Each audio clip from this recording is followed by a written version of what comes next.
Hello, I'm Jason, and I'm a man child, and we're going to be doing our number three pick of ours out of five. This is our number three, and with me is Good Marky. evening, Mr. Bond.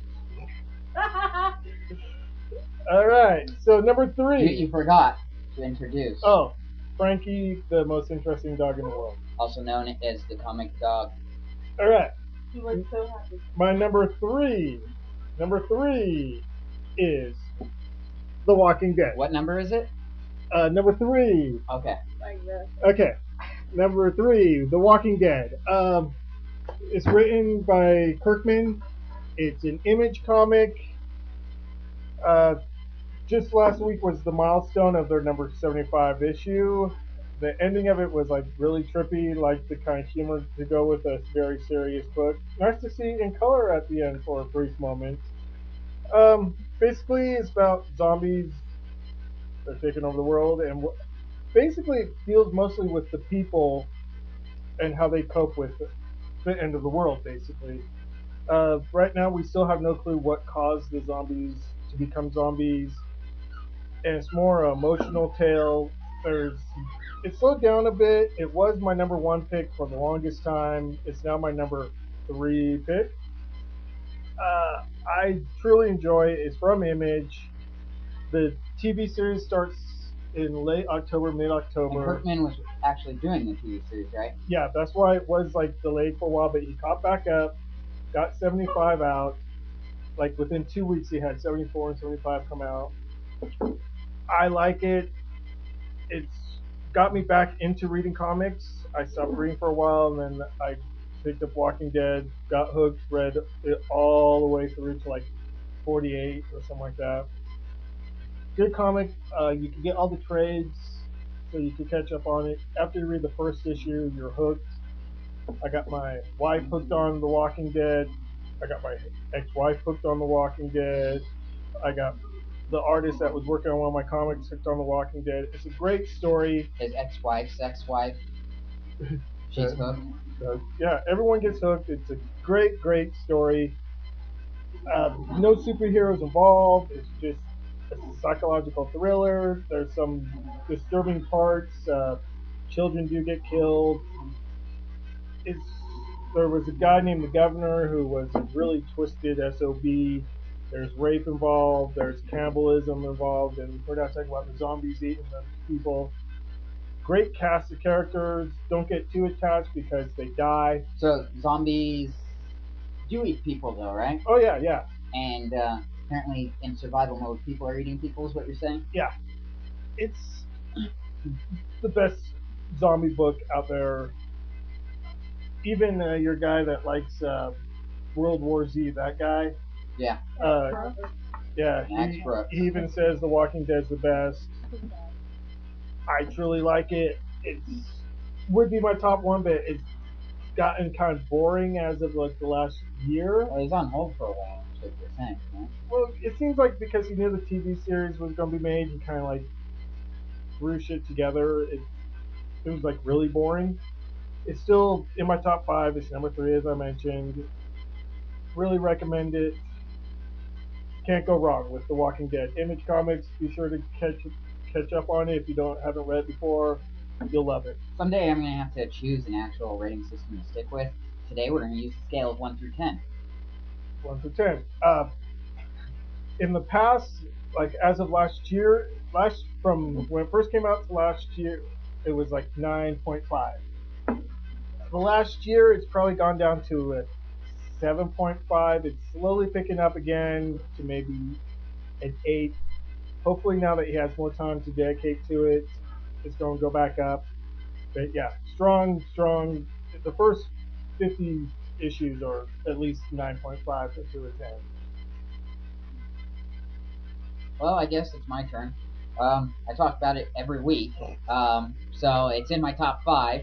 I actually have picked the book as my choice of the week, and it's we're gonna bring out the Thanos Imperative as my number 3. It follows Realm of Kings, which followed War of Kings, which had followed the Annihilation Conquest, which was all started in the Annihilation War. They all run directly into each other, so even though they're different series, and you don't necessarily need a past book to catch up because they're different, but they do all run together, and the events do kind of affect, just not majorly. So you can start at any of one of the points, which is kind of nice. You know, it for somebody that's just walks into a store. Thanos right now is at like issue 2 or 3, and you can go in, buy your back issues from 0 to there, and you don't have to spend a fortune. And there's that Thanos source book that you bitched about last Yes, week. the where Thanos source book.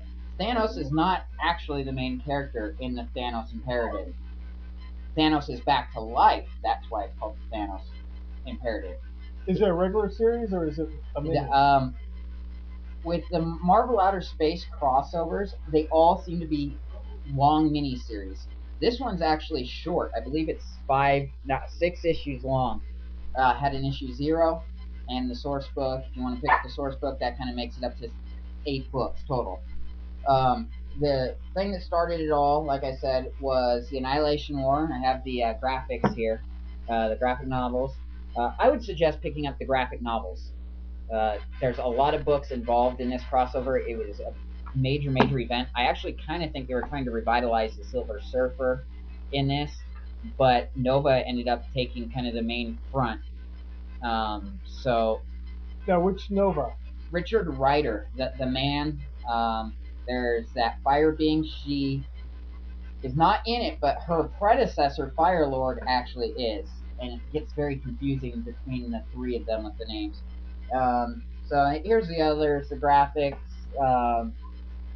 and there's 3 books in total, and they're thick. I mean, they're big. Like I said, it's better to just go pick up the graphics since if you're going into the store for the first time. Or you could go onto Marvel Comics Online and probably you could probably membership fee. Either way, I would suggest doing one of those over going in and trying to actually buy out the comics. They've become valuable at this point in time, and they're just hard to get a hold of. So the Annihilation War starts. Annihilus comes from a different dimension. He wants to destroy ours, take it over. The heroes have to get together. Nova ends up being the last of the Nova Force, ends up with the whole Nova Force in him, ultra powerful at that point. Eventually they beat Annihilus, and life goes on. Annihilation Conquest starts, which I do not have the graphic novel with me here. It's a lot shorter. There's 2 graphics. They're about the size of the skinnier one of these. They're about that thick. How many ever pages that is? I think it's 200. So you're talking 400 pages on that one. That one follows really putting everything back into place after cleaning up basically what Annihilus had done. A lot of the heroes come back. Heroes that you thought were lost were off in this sector. Some of the super beings, Silver Surfer, kind of like some of the heralds and stuff, were just really didn't want to come back because they were scared, and they come back in that one. And then you set up War of Kings, which again I'm actually buying the graphics because I didn't actually buy the comics to War of Kings, so I don't have those with me, but I actually have read those online. War of Kings goes through basically everything's back to normal, but now you have war amongst the different groups and civilizations. The Shi'ar Empire, the Inhumans, they start warring. Ends up Shi'ar loses, even though they have Gladiator, who kind of seems like the most powerful person in the universe at the point in time. Has Thanos fought that dude that you mentioned, the Gladiator guy? No. No. I think they have mutual kind of don't touch me, I won't touch you. Okay. And then you end up with Realm of Kings, which I have books to. It ran for like 5 months. 40 seconds. It leads into the Thanos. Get it? And Thanos is a great series. Just pick it up. It's a great sci-fi read. 1 through 10. I give it an 8.5. Oh, that's pretty good. All right, we'll be doing our next part, our picks for this week on our next video. Tune in, zone in, drop out, drink beer. Drop out. Or what was Timothy Leary saying? Whatever he said. So yeah, just have a good time. We'll see you in the next episode. Have a good one.